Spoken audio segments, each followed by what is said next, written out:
Hey, what's up, everybody? Go live real quick. We got probably, let's see, 10 minutes or so before Doc Rivers meets with us. I haven't been on a live stream in a while, so I thought, why not hop on for a few minutes? I'm not sure if the guys are going to do a pregame show today or not, so this may serve as our pregame show. I am coming at you from the empty Cadillac Grill in the Wells Fargo Center. I think you can see Tyrese Maxey warming up down on the court. Sixers play the Suns tonight. Very exciting. They have a chance to win their 40th game of the season, which is significant to win 40 before you lose 20. If they lose tonight, they walk into Milwaukee on a 2-game losing streak, playing 2 games in Milwaukee. That could be tough. So I'm here. If you got questions, you got comments. I haven't seen anyone for a few weeks. So hit me with questions. I see Justin is in. He could either jump in the studio with me and talk to me, or he can fire questions. But I'm here for you guys for the next 10 minutes, and then I will be live streaming Doc Rivers. So let's hear it. We got Devin Booker. Is it 5:30 yet? It's not 5:30 yet, so we haven't seen the injury report. I know we have Ben Simmons is questionable. Tobias Harris is questionable. Joel Embiid is questionable. So there's a lot of uncertainty heading into this conversation with Doc. We'll see if we can get some clues about who might be playing tonight, and or whether we have to wait until game time. That could be very interesting. Justin asked, what do I think George Hill will do for this team? What I really liked from George Hill the other night, even though he still doesn't know really much of the offense yet, he doesn't know his teammates yet, but at his age, the thing you worry about is him losing a step, but he was really able to get downhill and vertical the other night, and I think that was a huge positive for me. And one of the things with having been out with a thumb injury is it looks like his body hasn't taken the same type of wear and tear that maybe it would have if he was, nearly 60 games into a regular season. So that's always a good thing for a guy that's in his early to mid 30s to not have that grind. So where everybody else might have dead legs at this time of year, I think that's part of why you're seeing people resting. George Hill, I don't remember his shooting form or how he shot. I'll look it up, but to me, his explosion, his first step looked great, and that's the main thing I think you want to know with your lead guard is, can they get by their guy? Can they get to that second level of defenders and put pressure on the rim? And he did that the other night. So I think that is a great first impression. That's something that Seth Curry, quite frankly, doesn't really do. Is it's not all that hard to stay in front of Steph Curry for the good defenders in the league. Seth Curry, sorry. So, what are my thoughts on Chris Paul? Man, he is amazing. The more you see him, I think you're exactly right. He goes to a team and they immediately become a credible, professional, winning organization. I mean, all you have to do is look at this Phoenix Suns team, what they were pre-Chris Paul and what they are post. It truly is like having a coach on the floor. And it's one thing for a coach to yell all the right things in the locker room and yell all the right things on the bench. It's an entirely different thing to have a coach with the ball in their hands, making all of the decisions in real time. And that's what Chris Paul is doing. And it's just like incredibly, incredibly impressive. So he eviscerates teams that don't have extreme advantages. Yeah, Monty Williams, I think Monty Williams gets some credit for sure. He was an assistant here with Philadelphia under Brett Brown. And, it's always one of those things. It's hard to gauge how impactful an assistant is in an organization and how that'll translate when they become a head coach. But Monty Williams certainly hasn't done anything to derail this resurgence in Phoenix, and he might be a big reason that Chris Paul is there. You know, he might be a big reason for that. I see we got 10, 12 people on. There we go. Ludwig, favorite lineup that I've seen this year. Favorite lineup from the team other than the starters. Yeah, it's an interesting question because I think Doc has. I think he has tended to like to have a second unit play together for most of the beginning of the year. He didn't do a lot of staggered lineups early in the year, and I think the reason for that was trying to build cohesion with their limited practices. I think he wanted to mostly keep the starters together and have the second unit play together as much as possible. So I think I'd really have to think about that. I think the Tony Bradley period, the Tony Bradley era, was pretty good when Matisse really turned it on. I think Matisse started slow for sure, so it's hard. You almost have to throw out those first 20 games where you had Maxey, who was just sort of an unleashed puppy, letting him go do whatever he wanted. Freelancing, everybody got really excited about that. But to me, that didn't look sustainable. It looked like something that teams could adjust to and take away. But then Matisse Thybulle really came into his own about a month and a half into the season, and I think he's played really well. So I think you have to kind of put him out there in whatever that lineup combo would be. And yeah, I think I think there was a period of time where that bench where Shake was playing well and Matisse was playing well, and it was interesting stuff. But everything ebbs and flows throughout the season. So it's how much of it means anything in the playoffs. I'm really not sure. I think Matisse has proven that he's going to be useful in the playoffs, and I think that 2 months into the season, I wouldn't have said that. So that's good. That's a good thing. Do I think Devin Booker is still underrated? Okay. Do I think that no, I don't think Devin Booker is underrated in the league. I don't. I think he is definitely a problem, but I think he's in that. Personally, I think he's in that Zach LaVine tier where he's still got that sort of really problem.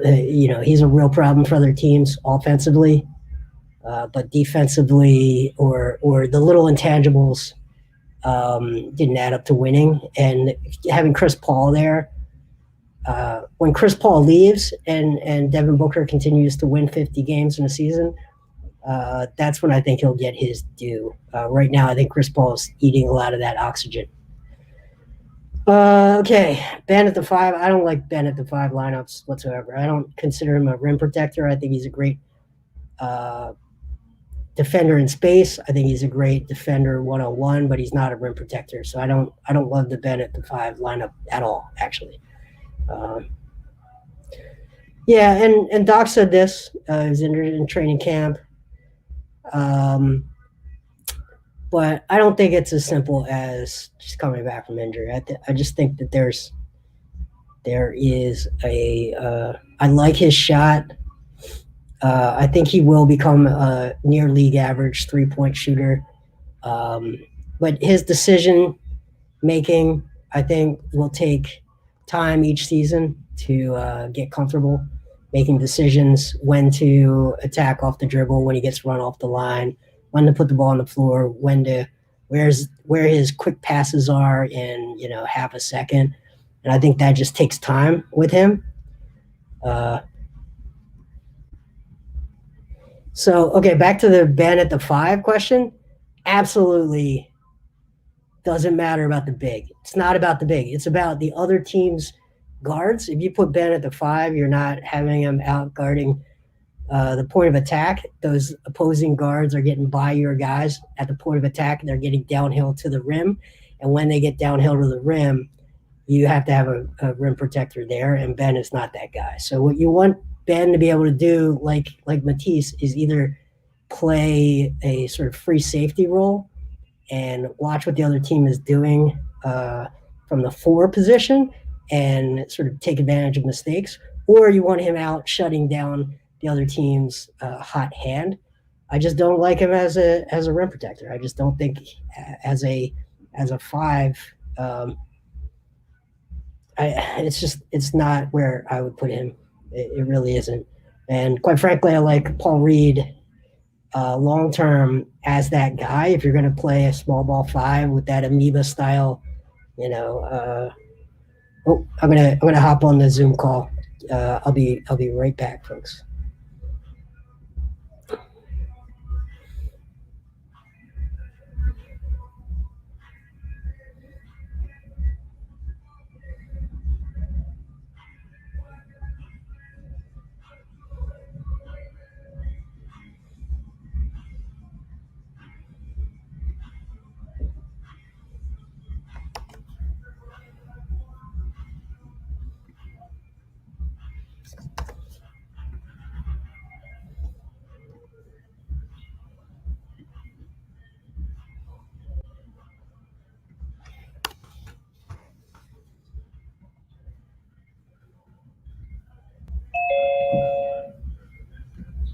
All right, E. All right, thank you. Hey, Coach, how are you today? Yeah. All right, we'll start the questions off with Tom Moore. Hey, Doc, I was wondering, with 15 regular season games left, will there be a bit of a balancing act between kind of determining your playoff rotation versus doing everything you can to win games to get the 1 seed? I mean, it'd be ideal to do both, but it's conceivable they may not entirely go hand in hand. Yeah, Tom, they usually don't go hand in hand, as we all know, because some of the is not rest. Some of it is just, guys are sick or guys are injured, and there's not a lot you can do about it. That's usually what happens. Some of it is planned, some of it is not. So we clearly would like the best seed possible, but we also would rather be healthy at the same time. So it is absolutely a balancing act for sure. Thank you. Next, we'll go to Kai Carlin. Hey, Coach, speaking of health, can you tell us kind of who's in, who's out for today? Kind of don't know yet. A lot of guys are on the brink of either way. Let me put it that way. Instead of going by name, I think it's easier to just say it that way.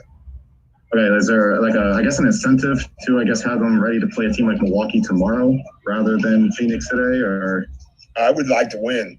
So wherever you can get that win, you want to take the win, Not saying we would win if we played everybody tonight or tomorrow. But, I guess the incentive when you look at the Milwaukee situation is, if you win tomorrow, you have a chance to play for the season series. But if guys are not healthy, there's nothing you can do about it. Thank you. Jason Blevins. Hey, Doc. Hey, Doc. Good to see you. Is it in this period of the season when you really didn't have a very long off season, is there mental fatigue, emotional fatigue between the coaches and the players at all right now? Yeah, probably. Nice mask, by the way. Very colorful, spring-like. I'm assuming yes. There always is anyway. It doesn't really matter, Jason, if it's this type of season. This is late in the season, 15 games left. Guys start looking at the playoffs. They also start looking at their bodies mentally. This has been a tough mental year because of the testing and the guys having to get up, which we don't really talk about a lot. I think that has been as difficult as anything on days where you would rather your guys stay in bed and rest. They've had to get up and drive to the facility and things like that. So, I'm sure there's some of that for sure. Thank you. Next, we'll go to Mark Narducci. Doc, I actually have two things, but first, we haven't talked to you since the verdict in the George Floyd case, and just wanted to get your reaction to that. Yeah, Mark, my reaction is a little mixed, I would guess. The fact that we are celebrating or celebrated a man who committed murder, that he was going to jail. I thought about that last night, and I'm not so sure if we've come a long way or if we have a long way to go. You can think of that either way. But the right thing happened, obviously. And so I was excited about that. Blacks have been dehumanized for a long time. And to see a man go to jail for killing a black man should not be significant. But it is, Mark. And so I guess in that way, we're coming a long way, but we still have a long way to go. Can I ask a follow-up on a different thing? And I don't even know if you're able to disclose this, but are you able to say, like, how much of the team, what the percentage of the team has been vaccinated at this point? I don't know if I am or not. I don't know if I can tell you the exact number, but it's high. I can tell you that. But I do know 2 or 3 guys that have not. But overall, it's been pretty good. And honestly, I don't know if I was surprised by it, but I was happy by it. I can tell you that. Okay, thank you. Yeah. Dwayne Rankin. Thank you. Appreciate it. Coach, wanted to ask you about the job that Monty Williams has done this year and them having the second best record in the league, and just your thoughts on that. Yeah, I thought it started last year, Dwayne. I just thought Monty's a terrific coach. When you talk to other coaches and who you have to prepare for, who runs good stuff, Monty's names have always come up. And now he has the talent. There's coaches in the NBA that have had poor records through their entire career, mainly because they've never had great talent, and we don't get to know them. I'm really happy that we get to know that Monty is a terrific coach, because he is. Okay. Hey, Doc, today Danny was talking about how you had you talked to the guys about the verdict. Yeah. And guys discuss certain things. How much do you think that's your job, to keep these guys enlightened? You know what I mean? You're older than them. You played in the league. Keith, I don't know if it's my job or not, but I feel a responsibility to do it. I always have. And about everything, Keith. I think we at times live in a bubble in normal situations. And so I've always felt it was my responsibility as a coach to discuss current events and get their feelings about it. I often learn a lot. Matisse's father is from another country, and his view of it. So yeah, I think it's very important. I don't think everyone has to do it or it's required in my job. I just feel strongly, and I always have, that we need to teach. That's part of what coach stands for, as a teacher, and so I believe in that. Time for 2 more. Thanks, First, I'll go to Jackson Frank. Hey, Doc. I'm curious what you've made of Matisse's ability to maybe find scoring opportunities and offensive chances, even when the jumper hasn't fallen this year, and how that's developed over the course of the season for him. Well, that's what we work on the most, is straight line drives. I believe he should get a breakaway game. I think he has sprinter speed. I tell him that. We're starting to throw. I think we've thrown 2 of the last 3 games. We've thrown it ahead, and he's gone straight line drives to the basket before the D can set. That makes him someone the other team has to watch for and guard, and that's important for us. So we literally work on it, driving closeouts. He did one the other night. So if he can add that to the game, it's going to help us moving forward. Thanks, Doc. All right, last one, we're going to go to Tom West. Hey, Doc. Danny has been playing really well over the last couple of months. I just wondered what you've thought of his shooting and how his shooting and his movement off the ball and offense in particular has been helping, lately. Oh, he's been great. I mean, the Danny Green cut, if you know what I'm talking about, is absolutely fantastic, especially when teams are double teaming. We want him to throw it at the basket. I tell him that all the time. He can't go in unless you throw it up there. And I'll give him credit. He's definitely listens, but we want him to do that. I mean, every once in a while he'll take one where even me, who I rarely say bad shot, I'm thinking, oh, not sure about that one. But I want him to be that aggressive because he really stretches the floor for us. He scares the heck out of other teams in transition, and that's exactly what we want him to do. Thanks, Tom. All right, Coach. Thank you so much. Thanks, guys. All right.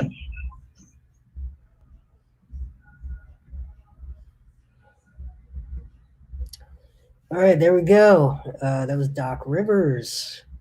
Let's see some comments from folks. What stood out to you? A couple of things there. There's a bit of fatigue. I think Danny Green talked about it earlier in the season, where their routine on a daily basis, they were getting tested twice a day at certain points in the season, and they would have to drive into the city or to Camden, I believe, on a game day at like 10 a.m., 9 a.m. to get tested, and then come back and get tested when they arrive back at 4:30 ish for a game, and it really disrupted sleep schedules and routines. I talk a lot. I had when we had locker room access. Try to understand what the different game day routines of players are. Everyone's got a little bit of a different routine, but those afternoon naps are pretty key for players. So that was disruptive. So I think that was interesting. I think Doc was dead on about the George Floyd comments. I'm not going to add anything because I think he nailed it. I think the uncertainty about tonight's availability of players, but I think more telling is his uncertainty about their availability in Milwaukee. Would indicate that some of these questionables are doubtfuls. Is it 5:30 yet? No, 5:30 we're going to get the updated injury report, and I'll share my screen with that. Last call. Do you guys want me to join Monty Williams? Do you want to hang on with that? It looks like we've got 25 or so people. Just let me know in the comments if I should hang on for that. Otherwise, I will just stick with us until 5:30. I will share with you the injury report and see if we see anything on there. Nadir, good to see you. I see you're a yes. I haven't seen any other yeses, and I will probably go do something else if not. Yeah, I mean, this is I think the Spurs were the first ones to dare the league to fine them for doing load management, and it has to really be egregious. Really has to be egregious for any of that to get fined. It's pretty much standard fare now. Everyone's got something that it's Miss Jackson to you, Nasty. But I'm doing great. Good to see you. But please, Miss Nasty. I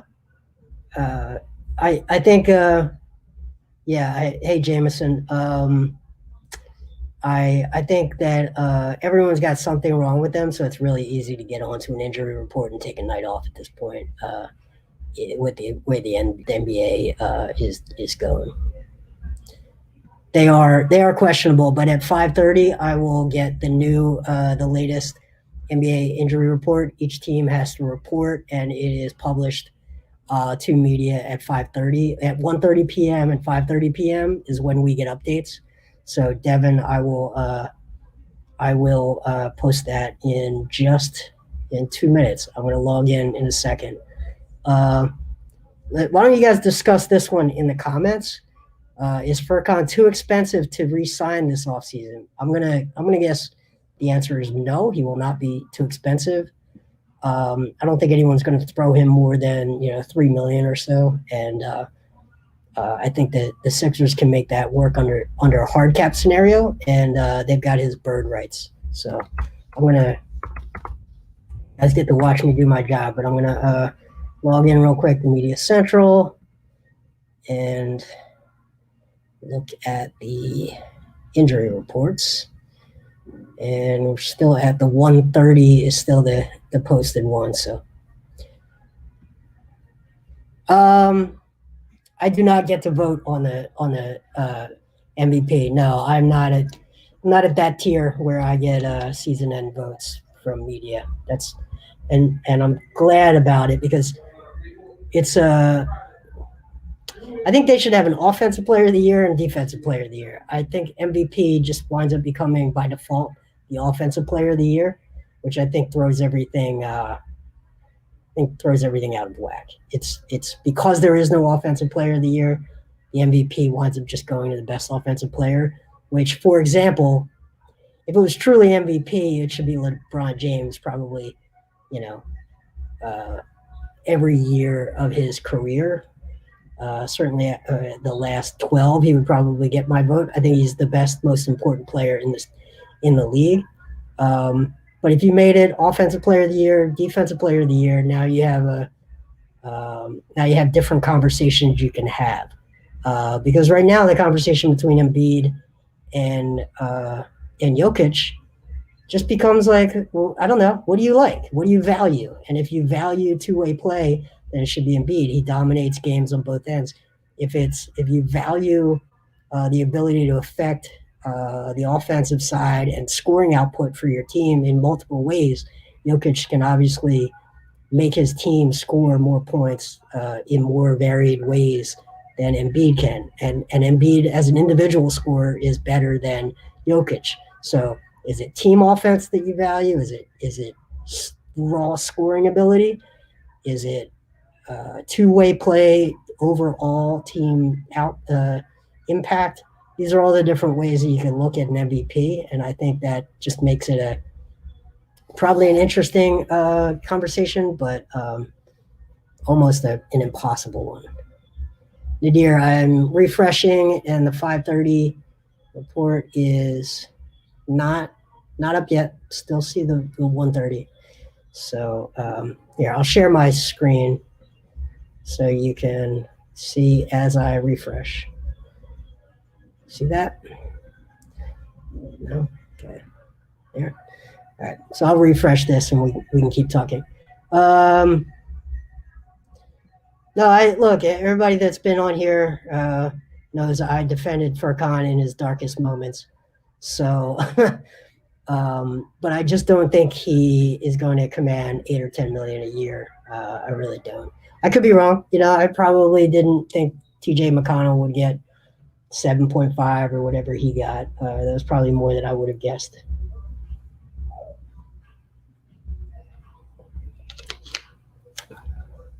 It was very nice of Doc to compliment my mask that I literally had in my pocket anyway, and I have a different one also in another pocket. That this one just happened to be the pocket my hand went into first. Yeah, I am not seeing the 5:30 report come up yet, so still waiting on it. So let's see. Okay, Jokic deserves it. Yeah, so I mean, I think the argument for Jokic, like I said, is his overall impact on the offensive side of the floor for his entire team. I think that is legit. I think you can legitimately say that he brings really, really strong impact for his entire team in a positive way offensively. But it's all how you define and value and how you do your weighting of criteria for MVP. If a lot of people just go with the best player on the best team is your MVP. Best player on the best team, that's MVP. But that would not have us talking on ESPN or or live streams or Twitter that wouldn't keep us talking all year. The MVP discussion started after like 10 games this season, which is just, that's crazy. We should, the fact that we are living and dying with every shot as it relates to an MVP race is kind of crazy for me.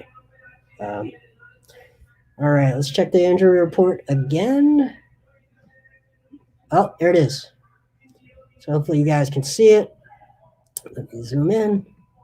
You guys are seeing the sausage made in real time. This is how we do our job.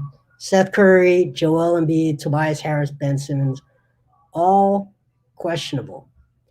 Dario Saric is probable. Good to see Dario. Wish I could see him in the locker room and say hello.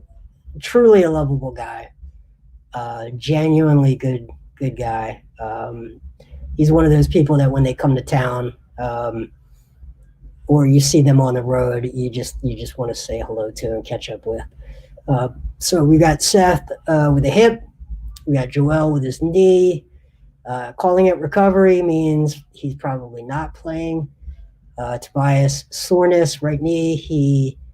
That one I would probably, if I had to guess which one was probable and which one was doubtful, I would say Joel's, just reading this, is doubtful. Tobias is probable. And Ben, it is a non-COVID illness as far as I understand. So that one, we'll see how his hydration levels are or something like that. So that's the that's the injury report. Wait. Oh, you guys didn't see it. I'm sorry. I got to share a different screen. Sorry. Wait 1 second. You guys can see it.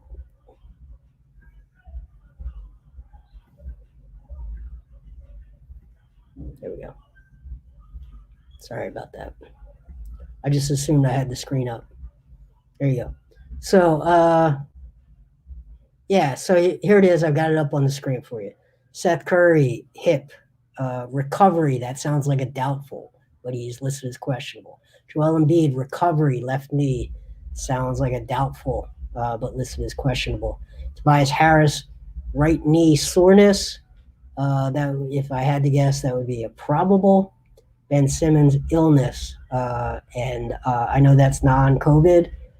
He was ill the other night, so that's probably not a gastroenteritis 24-hour type flu. Sounds like something more substantial.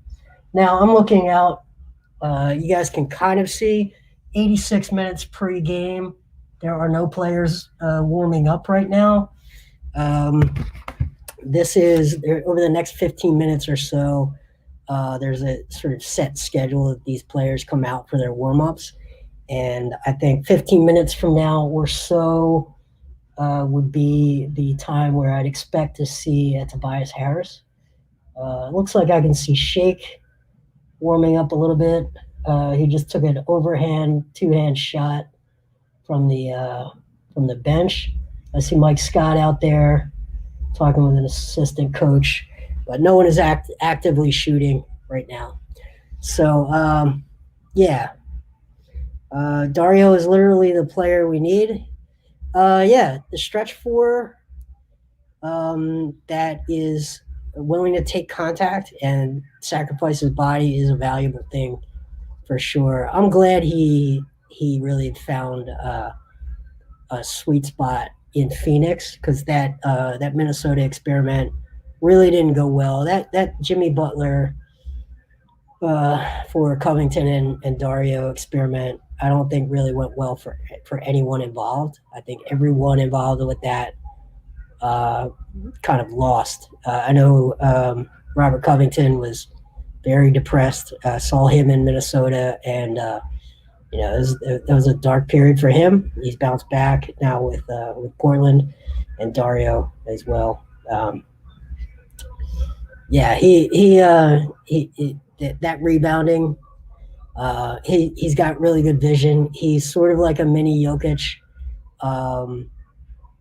Jokic is the guy that when Dario was drafted, everyone hoped the Sixers had gotten. Who'd have known at that time that Jokic would have become the guy, but that was sort of his pre-draft sort of archetype. That point forwardy, maybe slow-footed, but super heady, great passer. That kind of thing. So, am I? So here I go. It's funny. I was showing the floor, but I wasn't sharing my camera, so you guys couldn't see. If you can look over my shoulder there, it's probably too fuzzy, but that was Shake Milton just put up a shot from the bench. Mike Scott is sitting next to him in white. Shake's got a dark shirt. Mike's got a white shirt with green sneakers. Over on the Suns side of the floor, I'm not sure. They got one guy out there shooting. I'm not sure from here who it is. Looks like a power forward or something, working on threes. So I think I'm gonna wrap it up, folks. Thanks for all the comments. Thanks for joining. Good to see many of you again for the first time in a while. Suns and Jazz regular season hype. I mean, I have a couple of sports philosophies. Never bet against Tom Brady or LeBron James in the playoffs. The only time I would even consider betting against LeBron James is if Seth Curry was in a series with him. So to me, the Jazz don't smell like an NBA Finals team, and neither do the Suns. But the Suns are a really interesting team, and they might have a really interesting night tonight, because I think the Sixers are going to have a hard time guarding Booker and Paul unless they have their full complement of players. So, all right. With that, I think I'm going to shut it down. Thanks everyone for joining. Appreciate you. Good to see a lot of you again. And we'll talk soon. Thank you.